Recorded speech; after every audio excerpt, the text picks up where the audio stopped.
Hello again, everyone. It's Miss Emily from the Meigs County Library. How are you guys? It's good to see you guys tonight. Hello. Hi, everyone. Let's see if we have anyone else join us, and we will finish out our last two chapters of Junie B. Jones and the Stupid Smelly Bus by Barbara Park.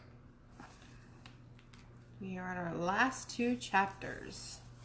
And then I will put another poll on our Facebook page, and you guys can vote for which book you would like to read next week. I'll pick out a couple more and put the poll on probably tomorrow, usually around noon or so. Tomorrow is when I'll do that. So you guys can vote, and we'll read a whole new book next week. So if you guys are ready, we will go ahead with Junie B. Jones and the Stupid Smelly Bus by Barbara Park. And this book is read with permission from Random House Books. We want to give them a big thank you for letting us read this book this week. So here we go. Chapter 9, Zooming Speedy Fast. I like running inside the school. It's funner than running inside your house. In school, you can zoom with your arms out like a jet plane, and you don't knock over the furniture. And also, the head doesn't get broken off your mother's bird statue, which used to be a blue jay, I think. I zoomed straight to the cafeteria, because there's lots of tables to hide under in that place. Only when I tried to open the door, it was all locked up. And so then I ran to another room across the hall. Only that stupid door was locked too. Hey, who did all this dumb locking? I asked. Then I started jiggling up and down. Because I have a little bit of a problem. That's why. The kind of problem that's called personal. And it's about going to the potty. And all of a sudden, I knew I had to run down the hall speedy quick, right to the girls' bathroom. Only guess what? When I got there, that stupid door wouldn't open either.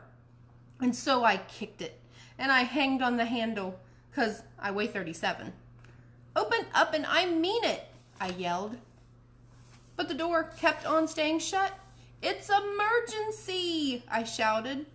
And then all of a sudden, I remembered about that boy I can beat up, 'cause he had emergency too, and he got to go into the boys' bathroom. So I zoomed across the hall, and I pulled on the boys' bathroom door, but that dumb thing was locked too. "Stupid, stupid doors," I hollered. After that, I started to jiggle up and down very fast. Oh no, now I'm going to have an accident on my skirt that looks like velvet. Only just then I remembered something else about emergencies, 'cause Mother told me what to do if I ever needed help. And its name is call 911. And so then I ran back to the dangerous nurse's office, 'cause that's where the phone was, of course. And I picked it up, and I pushed the 9, and the 1, and the 1. "Help! This is emergency!" I yelled. "All the doors are locked in this place, and now I'm going to have a terrible accident." Then I heard a voice on the other end. She said for me to calm down.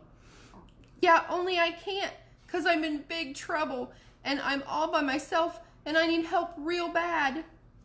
Then the lady said to calm down again, except for I couldn't stand still. And so I just hung up and ran right out of there.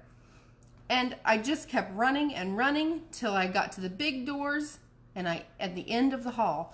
And then I run right outside, 'cause maybe there might be a little toilet out there or something.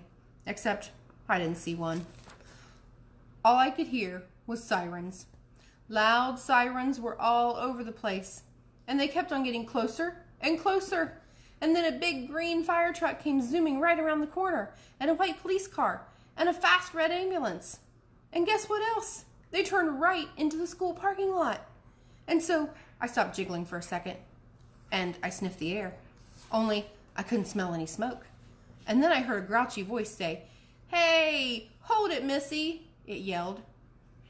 And I got very scared inside, 'cause Missy's my name when I'm in trouble. I turned around. It was the man with the can, and he was running at me. "Hold it right there," he hollered again. And then I started to cry. "Yeah, only that's the trouble. I can't hold it," I said. "I already holded it all I can, and now I'm having an emergency. And all the bathrooms are locked, and now I'm going to have an accident very quick." And then the man with the can didn't look so grouchy anymore. "Well, why didn't you say so, sis?" he said. And then he pulled a big bunch of keys out of his pocket, and he grabbed my hand. And then him and me zoomed back into the school, speedy fast. Chapter 10, Me and That Grace. The man with the can unlocked the girls' bathroom for me, and I ran right in there. And guess what? I made it. That's what. And I didn't have an accident on my skirt that looks like velvet. Whew, that was a close one, I said. Then I washed my hands at the sink, and I looked in the mirror, and the gold star was still on my forehead. It looked very beautiful up there. After that, I went into the hall, and the man with the can bended down to me. "Everything okay, sis?" he said. And so I nodded my head. "I holded it," I said, very happy. And then all of a sudden, there were lots of people running at us. There were firemen and policemen, and there was a tall lady rolling a bed on wheels. "Hey," I said to the man with the can, "what happened? Did somebody get run over in here or something?" And then I saw Mrs. and Principal and Mother. They were running at us too. And then Mother bended down and hugged me very tight. After that, everyone started talking at once, and nobody was using their quiet voices, and nobody was smiling either. Principal started asking me a jillion questions. Mostly they were questions about hiding in the supply closet. "I'm a good hider," I told him. Principal acted a little bit grumpy. He said I wasn't allowed to do that anymore. "When you go to school, you have to follow the rules," he said. "What would happen if every boy and girl hid in the supply closet after school?" "It would be very smushy in there," I said. Then he made his eyes frowny. "But we wouldn't know where anyone was, would we?" he said. "Yes," I said. "We would all be in the supply closet." The principal looked up at the ceiling, and I looked up too, but I didn't see anything again. After that, Mother looked at my Band-Aids. "Did you hurt yourself?" she asked. And so I told her about the dangerous nurse's office, and then I showed her the nurse's purple sweater, and she made me give it back. After that, everybody started leaving, the firemen and the policemen, and also the tall lady with the bed. Then finally, my mother got to take me home. And guess what? I didn't have to ride on that stupid smelly bus. Except the car wasn't that fun, because Mother was grouchy at me. "I'm sorry the bus wasn't fun for you, Junie B," she said. "But what you did was very, very wrong. Didn't you see all the commotion you caused? You had a lot of people very scared." "Yes, but I didn't want chocolate milk poured on my head," I explained to her. "That's not going to happen," growled my mother. "And you can't just suddenly decide for yourself not to ride the bus. Hundreds of kids ride buses every day, and if they can do it, you can do it too." Then my eyes got wet again. "Yeah, but there's meanies on that thing," I said all sniffly. Then Mother stopped being so growly. "What if you had a friend to ride the bus with?" she said. "Your teacher told me there's a girl in your class who will be riding the bus for the first time tomorrow. Maybe you could sit together. Would you like that?" I made my shoulders go up and down. "Her name is Grace," said Mother.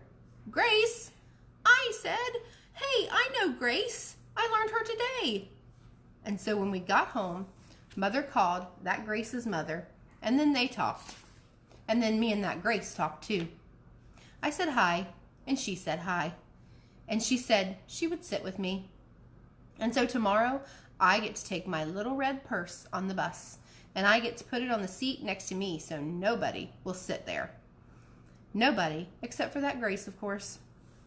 And then she and me might get to be buddies, and we can hold hands, just like me and Lucille. I will like that, I think. And guess what else? Tomorrow, I think I might like yellow a little bit too. And that's the end of our book, guys.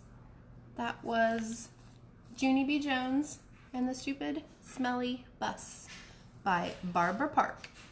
And it was read with permission from Random House Books. And we want to thank them again.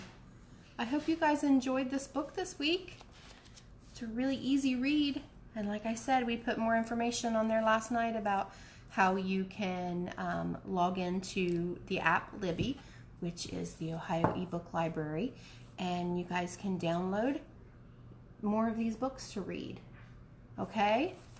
The Junie B. Jones, and then there's this series where she's in kindergarten, and then there's Junie B. Jones First Grader, where she's in first grade.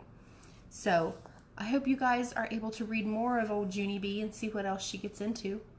So it was good to read with you guys this week, and tune in Monday to see what we're going to read next week. And watch our Facebook page, the library's Facebook page, to see the poll that we'll put up tomorrow, and you guys can vote for which book you would like to read next week. Okay?